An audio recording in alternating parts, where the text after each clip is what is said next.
जय हिंद दोस्तों, स्वागत है आपका हमारे इस YouTube चैनल में। दोस्तों, सीआरपीएफ ट्रेड्समैन 2023 के 6 जुलाई का एग्ज़ाम समाप्त हो चुका है और मैक्सिमम रियल क्वेश्चन भी दोस्तों मिल चुके हैं। तो आप सभी इस वीडियो को पूरा जरूर देखिएगा एंड वीडियो पसंद आए दोस्तों तो वीडियो को एक लाइक जरूर कर दीजिएगा। तो चलिए दोस्तों वीडियो को शुरू करते हैं। आज का जो सबसे पहला क्वेश्चन पूछा था दोस्तों कि पुरुलिया छऊ किस देवता से संबंधित हैं। तो देखिए इसका राइट आंसर हो जाएगा दोस्तों भगवान शिव।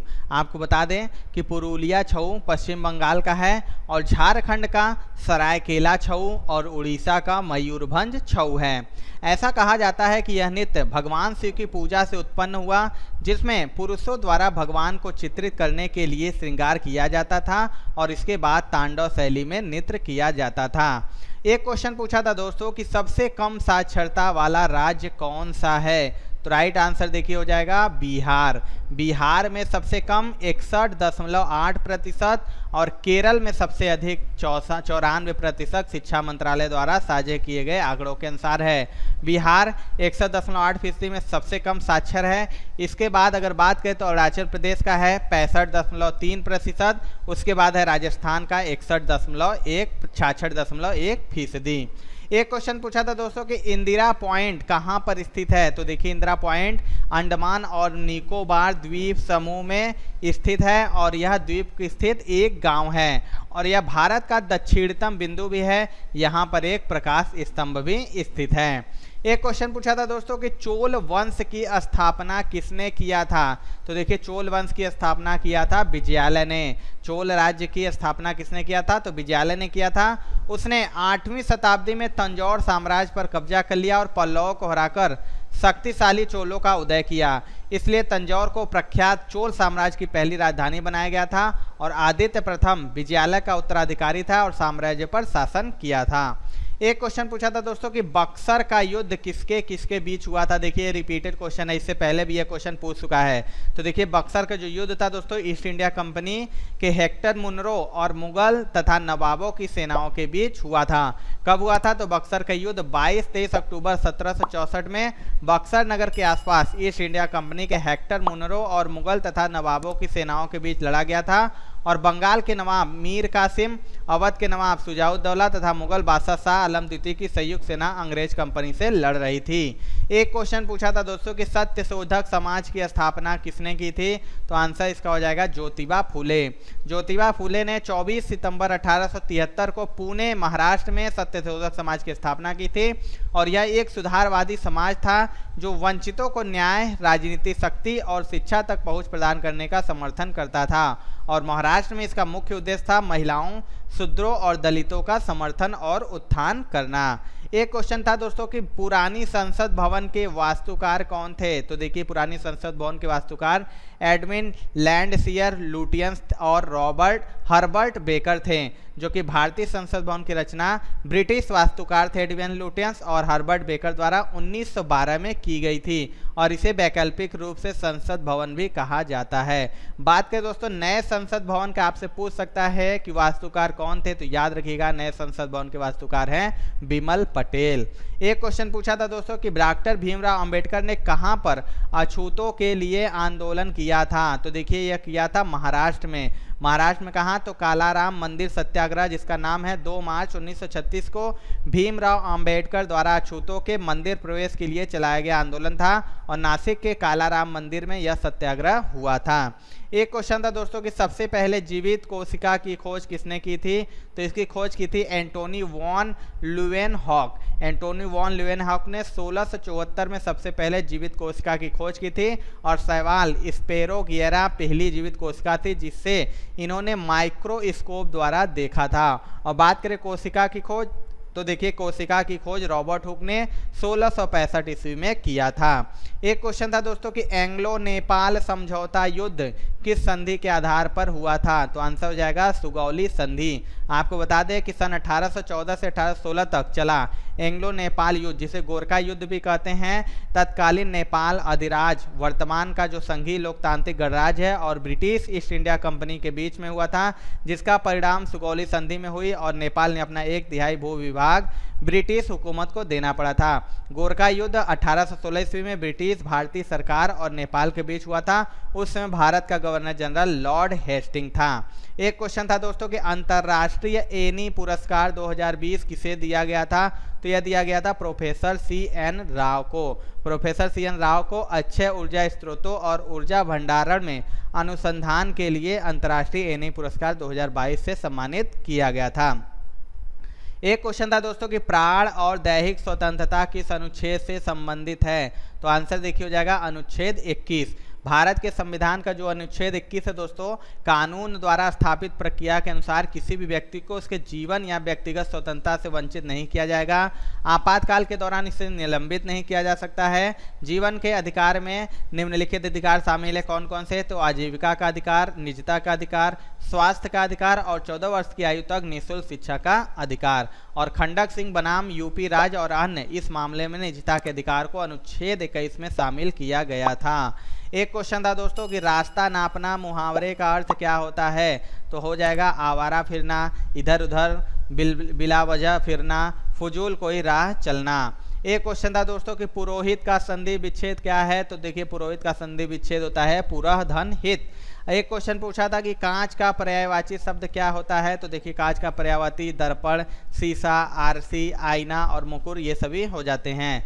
एक क्वेश्चन था दोस्तों कि गुड़ का पर्यायवाची शब्द क्या है? तो आंसर था उम्दा। गुड़ के अन्य पर्यायवाची की बात करें दोस्तों तो उत्तम, सही, उपयुक्त, चोखा, बढ़िया, आला, उत्कृष्ट, नेक, ठीक, दुरुस्त ये सभी क्या हो जाते हैं? तो सभी गुड़ के पर्यायवाची शब्द होते हैं। एक क्वेश्चन था दोस्तों कि विजयनगर साम्राज्य की स्थापना कब हुई थी? तो देखिए इसकी स्थापना हुई थी 1336 ईस्वी में और इसकी स्थापना किया था हरिहर एवं बुक्का ने। और हरिहर और बुक्का के पिता का नाम संगम था, उन्हीं के नाम पर इस वंश का नाम संगम वंश पड़ा था। और इस वंश का प्रथम शासक हरिहर प्रथम था, जिसका कार्यकाल 1336 से 1356 ईस्वी तक हुआ था, जिसने 1336 ईस्वी में विजयनगर साम्राज्य की स्थापना की और हम्पी को अपनी राजधानी बनाया था। एक क्वेश्चन था दोस्तों कि साहित्य अकादमी पुरस्कार का मुख्यालय कहाँ पर स्थित है? तो देखिए यह स्थित है नई दिल्ली में। बात करते हैं दोस्तों साहित्य अकादमी की, तो भारत की नेशनल एकेडमी ऑफ लेटर्स है और यह भारत की भाषाओं में साहित्य को बढ़ावा देने के लिए समर्पित एक संगठन है। इसकी स्थापना 12 मार्च 1954 को हुई थी। इसका कार्यालय रविंद्र भवन दिल्ली में स्थित है और रविंद्र भवन दिल्ली संगीत नाटक अकादमी और ललित कला अकादमी का मुख्यालय भी है। बात करते हैं साहित्य अकादमी पुरस्कार की, तो यह भारत में 1954 में स्थापित एक साहित्यिक सम्मान है, जिसके द्वारा साहित्य अकादमी भारत की नेशनल एकेडमी ऑफ लेटर्स 24 प्रमुख भारतीय भाषाओं में उत्कृष्ट कार्यों लेखकों को प्रतिवर्ष प्रदान करती है। एक क्वेश्चन था दोस्तों कि चुटकी लेना मुहावरा का अर्थ क्या होगा? तो देखिए चुटकी लेना मुहावरा का अर्थ होता है हंसी उड़ाना। एक क्वेश्चन था कि अंधकार का विलोम शब्द क्या होता है? तो देखिए अंधकार का विलोम शब्द होता है दोस्तों प्रकाश। एक क्वेश्चन पूछा था दोस्तों कि अधिक जीने की इच्छा रखने वाला के लिए एक शब्द क्या होगा? तो उसे कहेंगे जिजीविषा। एक क्वेश्चन था दोस्तों कि स्तूप इनमें से किससे संबंधित है? तो देखिए दिया था धर्म दिया था, बौद्ध धर्म, सिख धर्म, जैन धर्म, यहूदी धर्म। तो जो स्तूप होता है दोस्तों बौद्ध धर्म से संबंधित है। स्तूप जो कि संस्कृत और पाली से लिया गया है, जिसका शाब्दिक अर्थ ढेर होता है और एक गोल टीले के आकार की संरचना है, जिसका प्रयोग पवित्र बौद्ध अवशेषों को रखने के लिए किया जाता है और माना जाता है कभी यह बौद्ध प्रार्थना स्थल होते थे। एक क्वेश्चन था दोस्तों कि 2011 की जनगणना के अनुसार सबसे ज़्यादा जनसंख्या वाला जिला कौन सा है? तो आंसर देखिए इसका हो जाएगा ठाणे, जो कि महाराष्ट्र में है। महाराष्ट्र का ठाणे जिला भारत का सबसे अधिक आबादी वाला जिला है और अरुणाचल प्रदेश की दिबांग घाटी भारत का सबसे कम आबादी वाला जिला है। पुडुचेरी के माहे जिले में प्रति 1000 पुरुषों पर 1176 महिलाओं का उच्चतम लिंगानुपात है। दमन जिले में 1000 पुरुषों पर सबसे कम लिंगानुपात 533 महिलाओं का है। उत्तर पूर्वी दिल्ली में 37,346 व्यक्ति प्रति वर्ग किलोमीटर के आंकड़े के साथ सबसे अधिक घनत्व है और दिबांग घाटी में 1 व्यक्ति प्रति वर्ग किमी का घनत्व सबसे कम है। एक क्वेश्चन था दोस्तों कि लॉर्ड विलियम बेंटिक ने सती प्रथा को कब समाप्त किया था, तो ये किया था 4 दिसंबर 1829 को। बात करते हैं सती प्रथा की दोस्तों, तो सती प्रथा एक ऐसी कुप्रथा थी जिसमें पति के निधन के बाद उसकी पत्नी को उसकी चिता में जीते जी झोंक दिया जाता था, और भारत में व्याप्त इस कुप्रथा को खत्म करने का श्रेय अंग्रेज वायसराय विलियम बेंटिक को जाता है, जिन्होंने 4 दिसंबर 1829 को सती प्रथा पर रोक लगा दी थी। एक क्वेश्चन था दोस्तों कि 5 मार्च 1931 को कौन सा समझौता पर गांधी जी ने हस्ताक्षर किया था, तो आंसर हो जाएगा गांधी इरविन समझौता।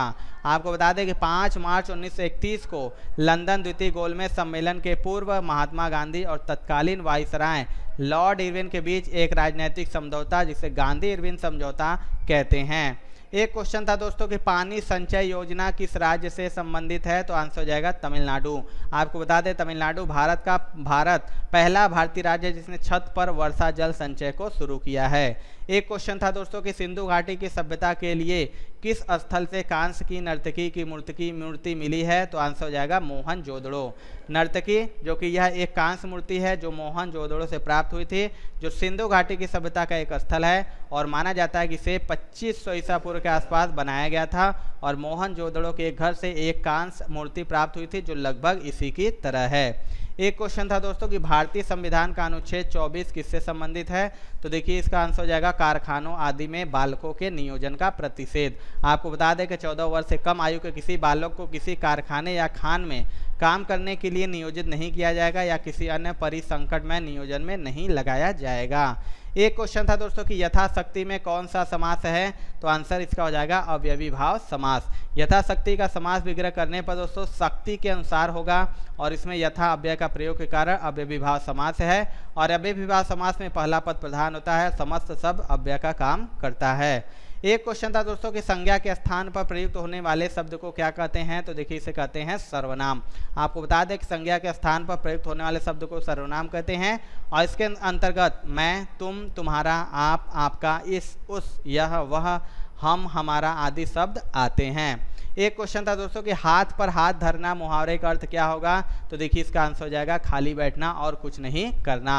तो दोस्तों ये थी आज की वीडियो। आपको ये वीडियो कैसी लगी कमेंट करके दोस्तों जरूर बताइएगा। वीडियो पसंद आएगी दोस्तों तो वीडियो को एक लाइक जरूर कर दीजिएगा। चैनल पर नए होंगे तो सब्सक्राइब जरूर कर लीजिएगा। मिलते हैं दोस्तों अपने अगले वीडियो में, तब तक के लिए जय हिंद।